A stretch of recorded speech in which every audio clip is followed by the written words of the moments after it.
बच्चों यहाँ पे क्वेश्चन नंबर 1, चार्जेस दे रखा है 3 corners of an equilateral triangle, जहां पे पोजीशन ए बी सी जो है इक्विलेटरल ट्रायंगल का जो कॉर्नर है उस कॉर्नर पे चार्ज रखा हुआ है ए बी सी कॉर्नर पे।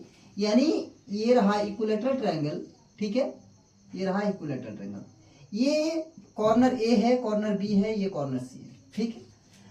तो कॉर्नर ए पर जो चार्ज है ये चार्ज है 5 × 10⁻⁻7 कूलम, ठीक है।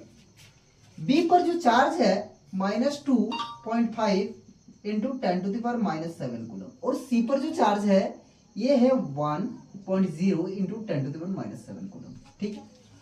और ये भी दे रखा है जो इक्विलेटरल ट्रायंगल है जिसका साइड कितना है 5 सेंटीमीटर, 5 सेंटीमीटर, दैट इज इसको हम क्या लिख सकते हैं 5 × 10⁻⁻2 मीटर कर देते हैं, कोई दिक्कत नहीं। तो यहाँ पे 5 × 10⁻⁻2 मीटर, 5 × 10⁻⁻2 मीटर, ठीक है। जो सेंटीमीटर में था उसको मैंने मीटर में कन्वर्सन कर दिया, ठीक है।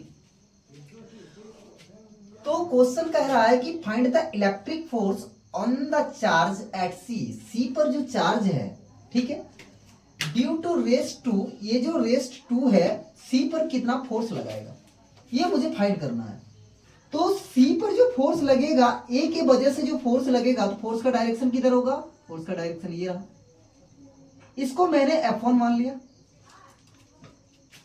और बी के वजह से सी पर जो फोर्स लगेगा उसका डायरेक्शन क्या हो जाएगा डाउनवर्ड, यानी इसको मैंने F2 मान लिया। और जो मेरा रिजल्टेंट फोर्स आएगा, यानी ये जो F1 और F2 का जो रिजल्टेंट फोर्स होगा वही सी पर फोर्स लगेगा ये दो चार्ज की वजह से, दैट इज ये जो फोर्स होगा ये रिजल्टेंट फोर्स F हो जाएगा। यही दो चार्ज की वजह से जो फोर्स होगा ये रिजल्टेंट फोर्स F हो जाएगा, ठीक है। तो एंगल बिटवीन देम ये रहा 60, ये रहा 60, ये भी 60।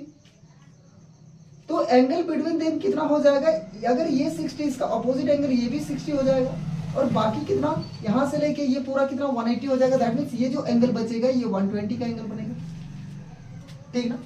यहाँ पे हम लोग क्या निकालेंगे, सबसे पहले हम लोग F1 कितना लग रहा है और F2 कितना लग रहा है ये पहले इसका निकाल लेते हैं। तो force on C due to A की वजह से सी पर कितना फोर्स होगा, मान लिया F1 इज इक्वल टू कितना हो जाएगा बच्चों 1/4πε0 Q1 Q2, यानी Q1 कितना हो जाएगा 5 × 10⁻⁻7 into 1 × 10⁻⁻7 divided by r²। r कितना है, r हो जाएगा 5 × 10⁻⁻2 का स्क्वायर बन जाएगा, ये फोर्स मेरा होगा। तो 9 × 10⁹ इंटू 5 × 10⁻14 डिवाइडेड बाई 25 × 10⁻4, ये 5 और ये 5 से 25। तो मेरा कितना निकल रहा है 9/5 × 10⁹9 प्लस 4 माइनस 14, यानी कितना हो जा रहा है 9 × 10⁻⁻1 डिवाइडेड बाई 5। यदि मेरा ये कितना बनेगा, इसको डिवाइड करते हैं तो 0.18 न्यूटन बनेगा, ठीक है, 0.18 न्यूटन, क्लियर है। अब हम लोग निकालेंगे F2 कितना होगा। तो F2 is equal to, similarly F2 is equal to 9 × 10⁹9 into product of charge, that means 2.5 × 1, यानी 2.5 × 10⁻⁻7 इंटू 1 × 10⁻⁻7 और डिवाइडेड बाई 25 × 10⁻4 लिख सकते हैं डायरेक्ट। तो मेरा ये कितना हो जाएगा 9 × 25 × 10⁻, ये जो 9 है इसको एक घटाते हैं, ये पॉइंट हटा के ये 8 बन जाएगा, और यहाँ पे -14 होगा, ऊपर चढ़ जाएगा तो +4 होगा, और डिवाइडेड बाई 25 हो जाएगा, दैट इज ये और ये चल जाएगा। तो मेरा कितना बच रहा है मेरा बच रहा है 9 इंटू 10⁻², यानी ये मेरा बनेगा 0.09 न्यूटन। ठीक है, अब जो नेट फोर्स लगेगा इस पर कितना है, अब हम लोग रिजल्टेंट फोर्स जो नेट फोर्स लगेगा वो कितना होगा आगे देखते हैं, तब तक नोट कर लेते हैं। तो ठीक है बच्चों, यहाँ पे निकल गया F1 और F2। F1 मेरा कितना आया, F1 मेरा 0.18 न्यूटन का और F2 मेरा कितना आया 0.09 न्यूटन का। तो नेट फोर्स मेरा कितना हो जाएगा, तो नेट फोर्स हो जाएगा यानी F is equal to √F1 का स्क्वायर प्लस F2 का square plus 2F1 F2 cos theta, that is cos 120 degree. ठीक है, अब यहाँ पे रिजल्टेंट फोर्स हम लोग निकाल रहे हैं, F1 का स्क्वायर दैट इज 0.18 का स्क्वायर प्लस 0.09 का square plus 2 into 0.18 into 0.09 into cos 120 degree का जो वैल्यू होगा वो कितना हो जाएगा, cos 120 का वैल्यू -½ हो जाएगा। दैट इज यहाँ पे हम लोग क्या लिखेंगे 0.18 का स्क्वायर और प्लस 0.09 का स्क्वायर और माइनस माइनस कर देते हैं 2 इंटू 0.18 इंटू 0.09 इंटू 1/2, ये 2 गया तो मेरा कितना आ जाएगा। तो बच्चों यहाँ पे क्या है कि रिजल्टेंट फोर्स जो F होगा ये F1 का वैल्यू 0.18 का स्क्वायर हो जाएगा, 0.09 का स्क्वायर हो जाएगा प्लस 2AB cos थीटा जो होता है यानी 2F1 F2 cos theta, cos 120 का जो वैल्यू होगा वो -½ हो जाएगा। तो यहाँ पे क्या हो जाएगा यानी 0.18 का स्क्वायर और प्लस 0.09 का स्क्वायर और माइनस ये 2 और ये 2 चला जाएगा 0.18 इंटू 0.09 हो जाएगा। ठीक है, और इसको जब कैलकुलेशन करेंगे तो almost equal to 0.16 newton answer होगा। तो बच्चों next question, question number 2, 3 equal charges each having a magnitude of 2 into 10⁻⁶ coulomb are placed at the 3 corners of a right angle triangle. ठीक है, एक राइट एंगल ट्रायंगल लेते हैं, तो एक राइट एंगल ट्रायंगल ले लिए। ठीक है, एक राइट एंगल ट्रायंगल, ये हुआ राइट एंगल ट्रायंगल। 3 कॉर्नर्स पे जो चार्ज है वो इक्वल मैग्नीट्यूड का, यानी इस पर भी जो चार्ज होगा वो 2 इंटू 10⁻⁶ कूलम का, 2 इंटू 10⁻⁶ कूलम का, इसमें भी 2 इंटू 10⁻⁶ कूलम का। ठीक है, और इसका जो साइड दे रखा है 3 सेंटीमीटर, 4 सेंटीमीटर एंड 5 सेंटीमीटर। तो इसको ले लेते 5 सेंटीमीटर, ये हो गया 4 सेंटीमीटर और ये हो गया 3 सेंटीमीटर। कोई दिक्कत नहीं, ये रहा। अब कह रहा है कि find the force on the charge at the right angle corner. Right angle corner मतलब इस पर। ठीक है, इस पर फोर्स कितना लग रहा है, तो इस पर फोर्स कौन लगाएगा, ये चार्ज लगाएगा, ये चार्ज लगाएगा।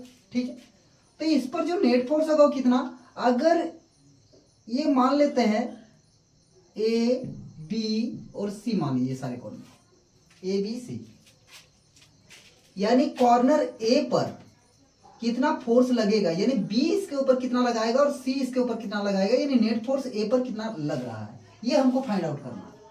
तो चलो कोई बात नहीं, यहाँ पे क्या करेंगे, अगर बी के वजह से ए पर जो फोर्स लगेगा, बी के वजह से ए पर जो फोर्स लगेगा, इसका फोर्स का डायरेक्शन मान लेते हैं F1 है, इस डायरेक्शन पे। सी के वजह से ए पर जो फोर्स लगेगा इधर लगेगा, इसको मान लेते F2। ठीक है, अब रिजल्टेंट फोर्स जो होगा, यानी इस पर जो रिजल्टेंट फोर्स होगा वो कितना हो जाएगा, ये हो जाएगा F फोर्स। ठीक, अब हम लोग एक एक करके फोर्स को निकालते हैं, यानी F1 कितना हो जाएगा, तो F1 इज इक्वल टू कितना हो जाएगा 1/4 pi epsilon naught 2 into 10⁻⁶ into 2 into 10⁻⁶ divided by r square. ये 4 सेंटीमीटर, इसको मीटर में कन्वर्ट करेंगे तो 4 इंटू 10⁻⁻² का स्क्वायर हो जाएगा। यानी ये जो फोर्स होगा, ये फोर्स कितना हो जाएगा 9 इंटू 10⁻⁹ इंटू 4 × 10⁻12 डिवाइडेड बाई 16 × 10⁻⁻4। ये 4 1 जा 4 4 4 जा, यानी ये जो फोर्स होगा ये 9/4 इंटू 10⁻, कितना हो जाएगा 9, और ये ऊपर चढ़ जाएगा तो +4 में, और ये -12, दैट इज ये क्या हो जाएगा 9 इंटू यहाँ पे 13 में 12, दैट इज 10 बचेगा, और डिवाइडेड बाई 4, यानी 90/4। ठीक। सिमिलरली F2 कितना हो जाएगा, तो F2 is equal to 1/4 pi epsilon, direct लिखते हैं 9 इंटू 10⁻9 तो लगेगा ही, ऊपर में कितना हो जाएगा, वही सेपरेशन तो 3 सेंटीमीटर है ना, तो सेपरेशन 3 सेंटीमीटर करेंगे हम लोग, या 9 इंटू 10⁻9, फोर्स का मैग्नीट्यूड तो सेम है, यानी डायरेक्ट लिखेंगे 4 × 10⁻12 हो जाएगा, सिर्फ और सिर्फ सेपरेशन चेंज है, यानी 3 सेंटीमीटर का सेपरेशन है, तो 3 सेंटीमीटर दैट मीन्स 9 हो जाएगा इंटू 10⁻4 हो जाएगा, तो ये और ये 9 गया, कितना बच रहा है 4 × 10⁻, यानी 40 हो जाएगा, ये 40। ठीक है।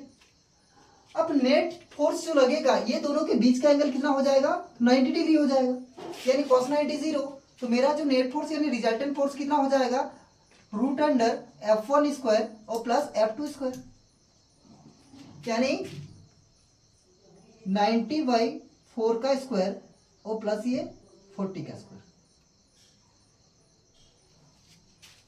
यानी कितना हो जाएगा ये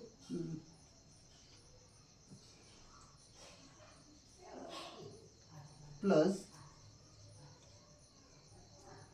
इसको थोड़ा सा कैलकुलेशन करेंगे, ठीक है। F इज इक्वल कितना हो जाएगा F1² प्लस F2 का स्क्वायर, यानी ये F1 का वैल्यू इतना है, F2 का वैल्यू ये है, यानी ओवरऑल मिला के जब इसको कैलकुलेशन करेंगे तो वही मोटा मोटी 45.89 न्यूटन के बराबर होगा, ये आंसर।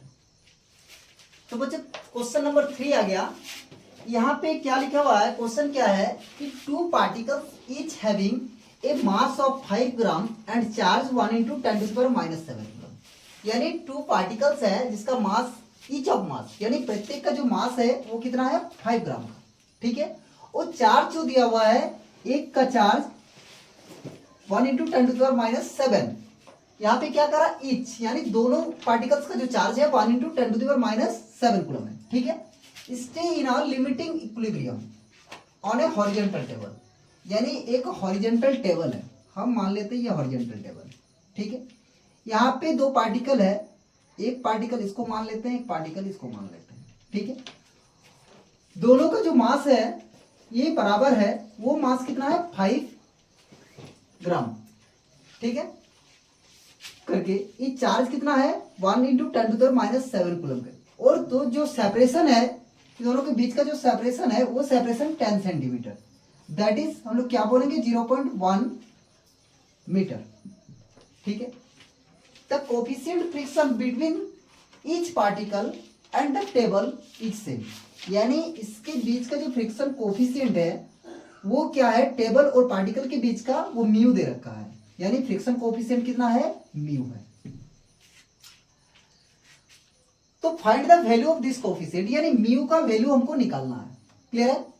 तो हम लोग इसका सॉल्यूशन करते हैं, यानी ये जो फोर्स लगेगा, ये जो कूलम्बिक फोर्स है, ये फोर्स किसके बराबर होगा फ्रिक्शनल फोर्स, यानी ये क्या है लिमिटिंग इक्विलिब्रियम में है, तो ये जो कूलम्बिक फोर्स होगा वो फ्रिक्शनल फोर्स के बराबर होगा, यानी यहाँ पे हम लोग क्या लिखेंगे mu mg is equal to k q1 q2 divided by r²।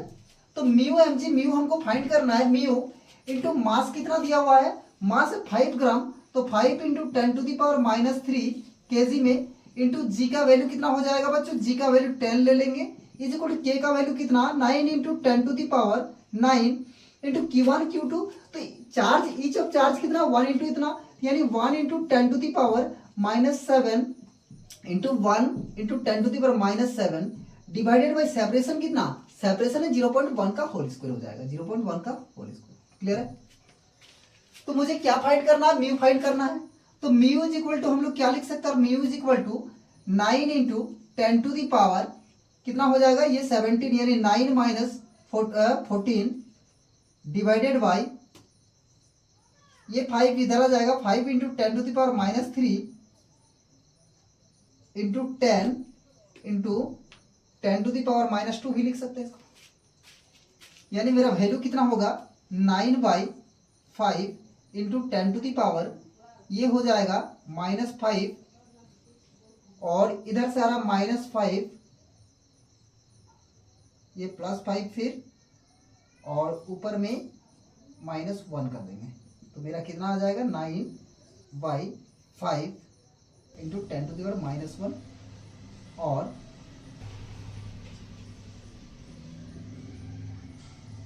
1.8 into 10⁻⁻1 यानी 0.18 आंसर, यानी म्यू का जो वैल्यू होगा वो 0.18 हो जाएगा। तो बच्चों नेक्स्ट क्वेश्चन है question number 4, A vertical electric field of magnitude 4 into 10⁵ Newton per coulomb. ठीक है, अब आगे बोल रहा है यानी ये जो इलेक्ट्रिक फील्ड है इसका वैल्यू दिया हुआ है मैग्नीट्यूड में 4 इंटू 10⁵ न्यूटन पर कूलम है। ठीक है, क्वेश्चन करें just prevent a water droplet of mass 1.00 in 10⁻⁴ kg from falling, यानी ये जो वाटर ड्रॉपलेट जो गिर रहा इसको प्रिवेंट करना। ठीक है, तो प्रिवेंट करना है, कितना है उस वाटर ड्रॉपलेट का मास, यानी m इज इक्वल टू कितना है 1 इंटू 10⁻⁴ kg। तो इसको प्रिवेंट करना है, find the charge on the droplet. ठीक है, यानी just prevent a water droplet of mass 1 into 10⁻⁴ kg from falling, तो find the charge on the droplet, यानी उस वाटर ड्रॉपलेट का चार्ज कितना हो जाएगा। तो बच्चों इसको प्रिवेंट करना है तो इलेक्ट्रिक फोर्स जो लगेगा, यानी इलेक्ट्रिक फील्ड की वजह से जो फोर्स होगा वो फोर्स किसके बराबर होना चाहिए, तो mg के बराबर होना चाहिए। दैट इज QE किसके बराबर होगा, QE is equal to mg, और हमको चार्ज में फाइंड करना है तो mg/e हो जाएगा। तो mg मास कितना है, मास ऑफ वाटर ड्रॉपलेट कितना 1 इंटू 10⁻⁴ इंटू g का वैल्यू 10 ले लेते हैं divided by electric field 4 into 10⁵। ठीक है ना कूलम, दैट मीन्स कितना हो जाएगा ये 10/4 इंटू 10⁻⁻9 हो जाएगा। ठीक है, 10/4 यानी 2.5 इंटू 10⁻⁻9 कूलम होगा, यानी Q का जो वैल्यू होगा वो 10⁻⁻9 कूलम होगा। तो बच्चों अगला क्वेश्चन, क्वेश्चन नंबर 5, क्वेश्चन है ए charge particle of mass 1 gram is suspended through a silk thread. एक चार्ज पार्टिकल है, इसको सिल्क थ्रेड पे क्या किया, सस्पेंड कर दिया। ठीक है, अब लेंथ 40 सेंटीमीटर, इसका लेंथ कितना है बच्चों 40 सेंटीमीटर। ठीक है, in a horizontal electric field 4 into 10⁴ newton per coulomb, यानी जब इस पर हॉरिजॉन्टल इलेक्ट्रिक फील्ड अप्लाई करेंगे तो ये वाला ये है पार्टिकल है, ये पार्टिकल यानी वॉल से मान के चलते ये वॉल है, यहाँ पे वॉल है, यहाँ से ये पार्टिकल इधर आ गया। ठीक है, ये पार्टिकल यहाँ पे आ गया, यानी कुछ एंगल थीटा बनाया ये। ठीक है, यानी जब ये इलेक्ट्रिक फील्ड अप्लाई की यानी फोर्स इधर लगेगा एफ फोर्स, तो ये जो 40 सेंटीमीटर इसका लेंथ था, यानी इसका सेंटीमीटर कितना 40 सेंटीमीटर इसका लेंथ है, ये जो थ्रेड है थ्रेड का 40 सेंटीमीटर, और ये वॉल से कितना दूरी पे है तो 24 centimetre from wall in equilibrium, यानी 24 सेंटीमीटर इन इक्विलिब्रियम। ठीक, find the charge on the particle, यानी इस पार्टिकल पर चार्ज कितना है ये हमको फाइंड करना है। ये जो पार्टिकल है इस पर चार्ज कितना है ये हमको फाइंड करना है। तो चलो इसको थोड़ा सॉल्व करते हैं। सबसे पहले ये जो एंगल थीटा है, ये जो एंगल थीटा है दैट मीन्स ये भी एंगल कितना हो जाएगा थीटा हो जाएगा। ठीक है, अब ये जो थ्रेड है इस पर टेंशन लगेगा T, तो ऊपर वाला जो कंपोनेंट होगा ये हो जाएगा T साइन थीटा,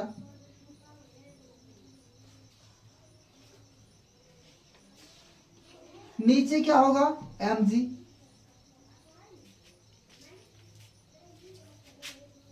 इसका जो हॉरिजॉन्टल कंपोनेंट होगा ये हो जाएगा T cos थीटा। ठीक है, यानी ये इक्विलिब्रियम पे होगा कब, जब T साइन थीटा किसके बराबर होगा, mg के बराबर होगा, और T cos theta is equal to किसके बराबर होगा, f के बराबर होगा।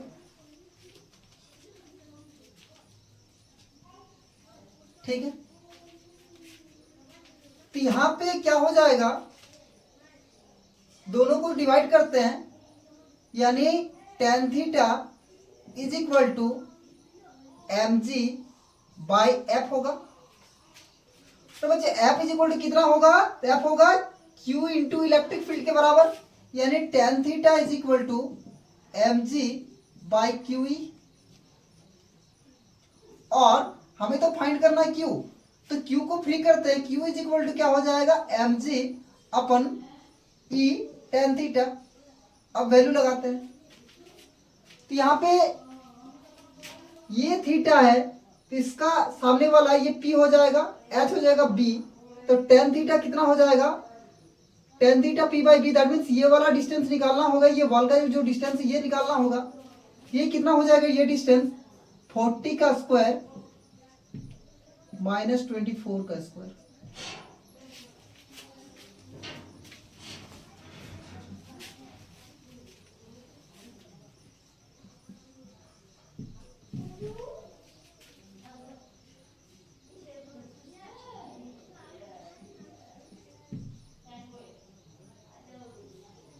इसका वैल्यू कितना हो जाएगा,